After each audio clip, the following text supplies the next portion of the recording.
BEd BSc part third online classes में आपका स्वागत है। आज अपन बात कर रहे हैं एशिया महाद्वीप की कर्ज।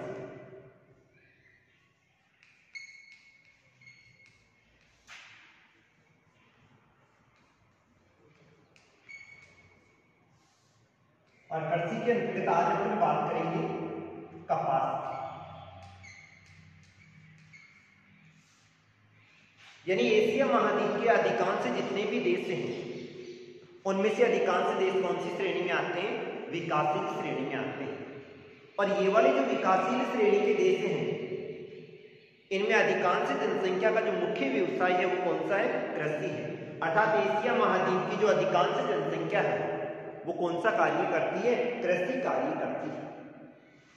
कपास की बात करें तो कपास को रेशेदार फसल के अंतर्गत लिया जाता है। रेशेदार फसलों में भी लिया जाता है और नकदी फसलों में भी लिया जाता है। रेशेदार फसलों से मतलब होता है कपास में डोडा खिलता है और उस डोडे में रेशे की मात्रा पाई जाती है और इसी रेशे के पर सूती वस्त्र उद्योग निर्भर होता है। अतः सूती वस्त्र उद्योग को आधार कौन प्रदान करता है? कपास करता है। जिन क्षेत्रों में कपास का उत्पादन अधिक होता है उन क्षेत्रों में सूती वस्त्र उद्योग की स्थापना भी क्या होती है? अधिक होती है। इसी कारण से भारत के अधिकांश जितने भी बड़े क्षेत्र हैं या नगरीय क्षेत्र हैं या कृषि हेतु अनुकूलतम क्षेत्र है और जहां पर कपास का उत्पादन होता है वहां पर किसकी स्थापना की गई है? सूती वस्त्र उद्योग की स्थापना की गई है। तो कपास को नकदी फसलों के अंतर्गत भी लिया जाता है और रेशे वाली फसलों के अंतर्गत भी लिया जाता है। इसकी जो उत्पत्ति है यानी कपास का जो मूल स्थान है वो किसको माना जाता है? एशिया महाद्वीप को माना जाता है। अर्थात ये कहा जाता है आज से 500 वर्ष पूर्व भी एशिया महाद्वीप में कपास की कृषि की जाती थी।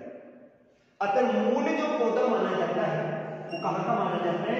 एशिया। यानी कपास की जो उत्पत्ति स्थान माना जाता है वो कौन से महाद्वीप को माना जाता है? एशिया महाद्वीप को ही माना जाता है। अब अपन बात करें कपास उत्पादन हेतु अनुकूलतम दशा।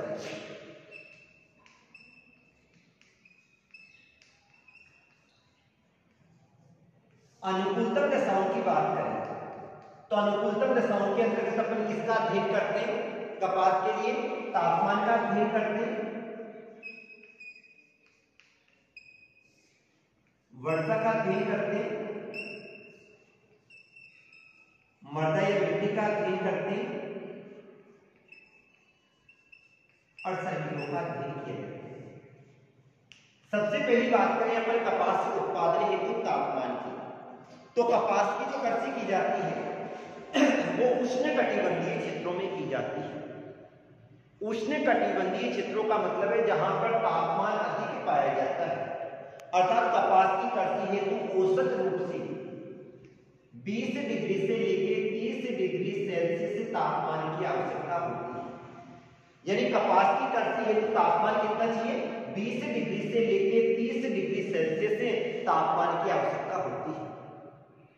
अर्थात ये वाला इसके अंतर्गत आता है उष्णकटिबंधीय जलवायु में आता है।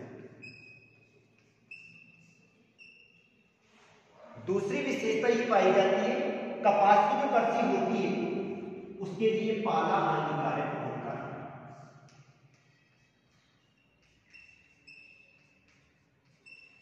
अतः कम से कम 200 दिन पाला रहित मौसम की आवश्यकता रहती है। अर्थात कपास की कृषि हेतु कम से कम 200 दिन तो ऐसे चाहिए जब पाला बिल्कुल भी नहीं होना चाहिए और जिस समय डोडे खिलते हैं उस समय आकाश बादलों से रहित होना चाहिए।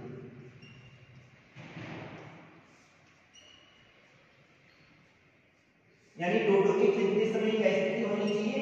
आकाश बादलों से रहित होना चाहिए ताकि सूर्य का प्रकाश अधिक उपलब्ध हो सके। और जब सूर्य का प्रकाश अधिक उपलब्ध होगा तो रुई में चमक की मात्रा क्या आएगी? अधिक आएगी। अतः कपास की कृषि हेतु जब डोडे खिलने की स्थिति में होते हैं, जब पाला रहित मौसम की आवश्यकता होती है, यानी कम से कम 200 दिन पाला रहित मौसम चाहिए। और तापमान कितना चाहिए? 20 डिग्री से लेकर 30 डिग्री सेल्सियस तापमान की आवश्यकता होती है। जितना तापमान अधिक होगा, रुई में व्हाइटनेस यानी सफेदी उतनी क्या होगी? अधिक होगी। और जब डोडे खिलते हैं तो उनमें चमक भी क्या आ जाती है? अधिक आ जाती है। इसके बाद में दूसरी बात आती है वर्षा। तो कपास की कृषि हेतु 70 से लेकर 100 सेंटीमीटर वर्षा की आवश्यकता होती है। 70 से लेकर 100 सेंटीमीटर वर्षा की आवश्यकता होती है।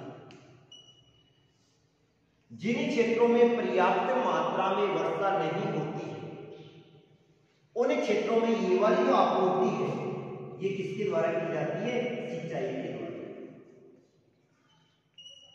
अर्थात एशिया महाद्वीप के अधिकांश भागों का अध्ययन करें, जिन क्षेत्रों में कपास का उत्पादन अधिक होता है, जिनमें जैसे चीन आ गया, भारत आ गया, पाकिस्तान आ गया, उज्बेकिस्तान आ गया, इन क्षेत्रों में अधिकांश कपास का उत्पादन किसके द्वारा किया जाता है?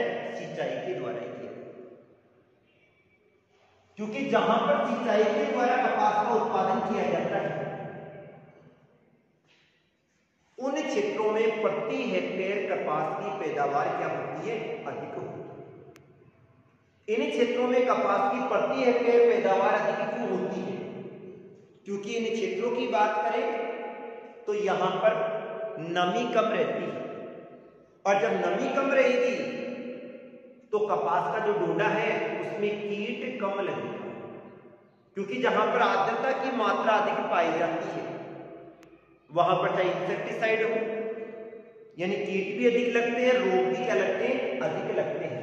तो कपास की कृषि है तो 70 से लेकर 100 सेंटीमीटर वर्षा की आवश्यकता होती है। और जिन क्षेत्रों में वर्षा की मात्रा कम होती है, वहां पर सिंचाई के द्वारा कपास का उत्पादन अधिक किया जाता है।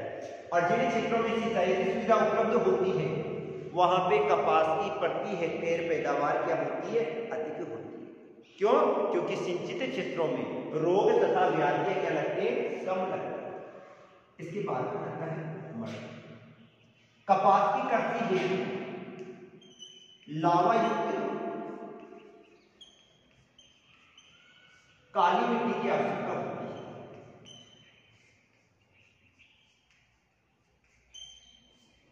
इसी कारण से जो काली मिट्टी है, इसको रेगुर मिट्टी के नाम से भी जाना जाता है,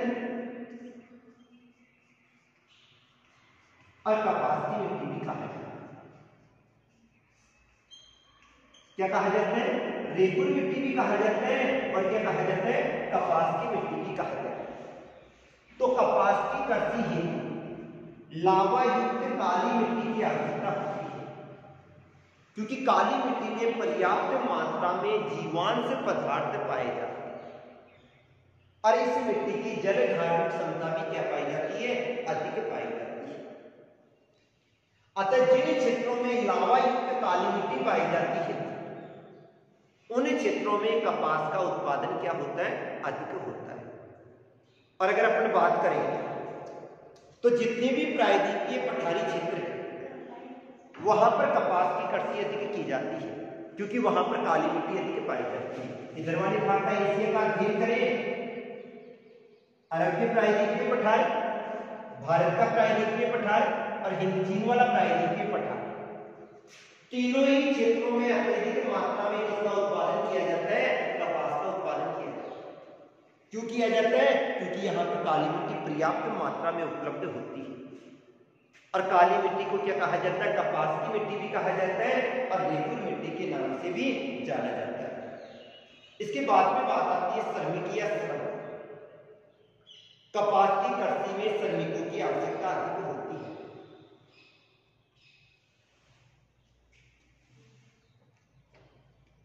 क्योंकि कपास की कृषि में अधिकांश जो कार्य है वो किसके द्वारा किया जाता है? श्रमिकों के द्वारा किया जाता है।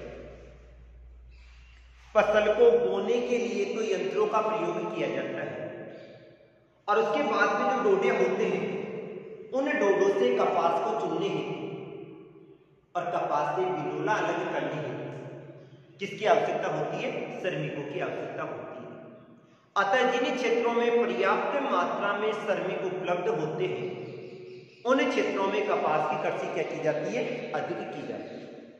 तो कपास की कृषि हेतु अत्यधिक मात्रा में श्रमिकों की आवश्यकता होती है, क्योंकि डोडो को चुनने से लेके और उनसे रुई या कपास या बिनोला अलग करने हेतु किसकी आवश्यकता होती है? श्रमिकों की आवश्यकता होती है।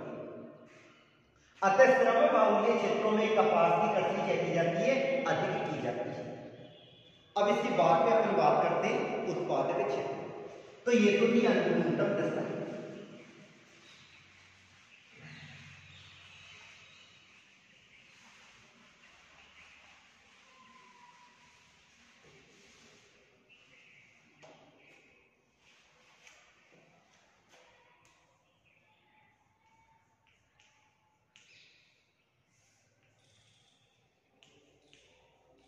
यानी कपास के उत्पादक क्षेत्रों की बात करें तो संपूर्ण विश्व की 35% जो कपास है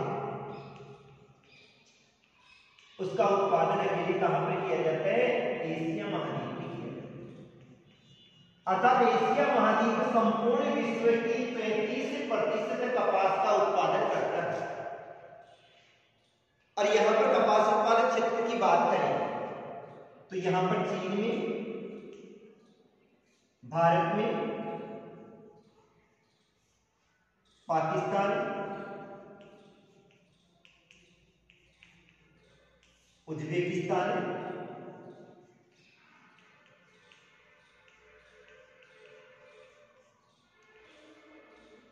इसके अलावा कजाकिस्तान,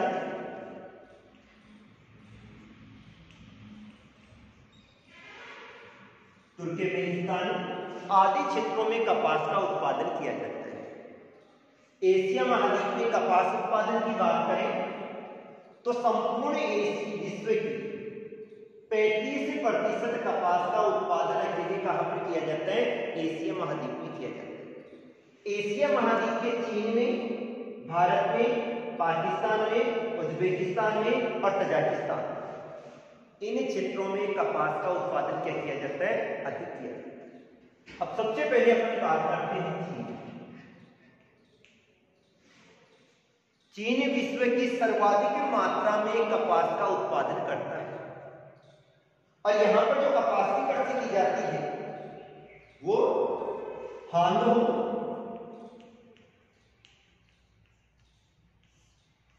और यामगी सिकियां,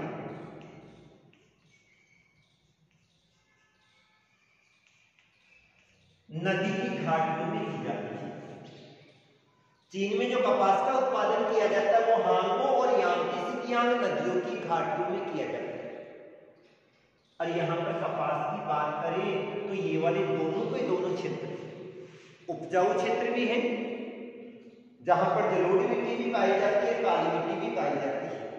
इसके अलावा यहां पर कपास के उत्पादन हेतु अनुकूलतम जलवायु भी पाई जाती है। तो अनुकूलतम जलवायु और उपजाऊ मिट्टी के कारण से चीन में कपास का उत्पादन क्या किया जाता है? अधिक किया जाता है। दूसरी बात आती है भारत का अध्ययन करें तो भारत के बीच वाले भाग में दक्षिण का पठारी क्षेत्र स्थित है और इस दक्षिण के पठारी क्षेत्रों में काली मिट्टी पाई जाती है, अर्थात लावा से युक्त काली मिट्टी पाई जाती है। महाराष्ट्र वाला क्षेत्र हुआ, महाराष्ट्र के अलावा गुजरात हुआ, आंध्र प्रदेश हुआ, तमिलनाडु हुआ, पंजाब हुआ, हरियाणा हुआ, इन क्षेत्रों में कपास का उत्पादन अधिक होता है। तो भारत के दक्षिणी पठारी क्षेत्रों में उपजाऊ जलवायु होने के कारण से और पर्याप्त मात्रा में काली मिट्टी उपलब्ध होने के कारण से कपास की कृषि क्या की जाती है? अधिक की जाती है। इसी कारण से यहां पर उत्पादन अधिक होता है। और भारत के पंजाब का अध्ययन करें, उत्पादन तो कहां पर हो रहा है? दक्षिण के पठारी क्षेत्र, जिसमें गुजरात आ गया, महाराष्ट्र, तमिलनाडु, आंध्र प्रदेश, कर्नाटक आदि। इनमें से पंजाब और जो हरियाणा है ये दोनों के दोनों सिंचित क्षेत्र हैं और सिंचित क्षेत्र होने के कारण से इन दोनों क्षेत्रों में कपास की प्रति हेक्टेयर पैदावार क्या होती है, अधिक होती है। सिंचित क्षेत्र होने के कारण से पंजाब और हरियाणा में कपास की प्रति हेक्टेयर पैदावार क्या होती है, अधिक होती है। इसके बाद में आता है पाकिस्तान। संपूर्ण एशिया महाद्वीप के अग्रणीय देशों का अध्ययन करें कपास उत्पादन, तो उसमें किसका स्थान आता है, पाकिस्तान का स्थान। और पाकिस्तान के सिंधु नदी वाला जो क्षेत्र है वहां पर कपास का उत्पादन अधिक किया जाता है। यहां संपूर्ण पाकिस्तान के 19% भाग पर कपास की कृषि की जाती है, यानी संपूर्ण पाकिस्तान के 19% भाग पर कपास की कृषि की जाती है, अर्थात यहां पर कपास का उत्पादन क्या होता है, अधिक होता है। इसके बाद में बात आती है उज्बेकिस्तान। उज्बेकिस्तान में लंबे रेशे वाले और मध्यम रेशे वाले दोनों प्रकार की कपास का उत्पादन किया जाता है। यहां पर कपास के उत्पादन का सर्वाधिक उत्पादन होने का जो मुख्य कारण है वो लावा युक्त उपजाऊ मिट्टी है। इसी कारण से यहां पर कपास की कृषि क्या की जाती है, अधिक की जाती है। अन्य क्षेत्रों में तजाकिस्तान आ जाता है, तुर्की आ जाता है, इन क्षेत्रों में भी कपास की कृषि की जाती है। अब अगर अपन बात करें अंतरराष्ट्रीय व्यापार, तो संपूर्ण एशिया महाद्वीप में कपास का उत्पादन होता है, लेकिन यहां पर जनसंख्या अधिक निवास करती है, अतः यहां की जो कपास होती है वो मध्यम श्रेणी की होती है या छोटे रेशे वाली कपास होती है और इस कपास की खपत इन्हीं क्षेत्रों में हो जाती है। लेकिन जो लंबे रेशे वाली कपास होती है उसका एशिया महाद्वीप के अधिकांश देश क्या करते हैं, आयात करते हैं। और आयात कहां से किया जाता है, मिस्र से किया जाता है और संयुक्त राज्य अमेरिका से किया जाता है। अर्थात एशिया महाद्वीप के अधिकांश देश लंबे रेशे वाली कपास का आयात करते हैं और छोटे रेशे वाली जो कपास होती है उसका थोड़ी बहुत मात्रा में क्या किया जाता है, निर्यात किया जाता है। तो ये तो था एशिया महाद्वीप में कपास के प्रमुख उत्पादक क्षेत्र, जिनमें चीन, भारत और पाकिस्तान मुख्य। आज के लिए इतना ही।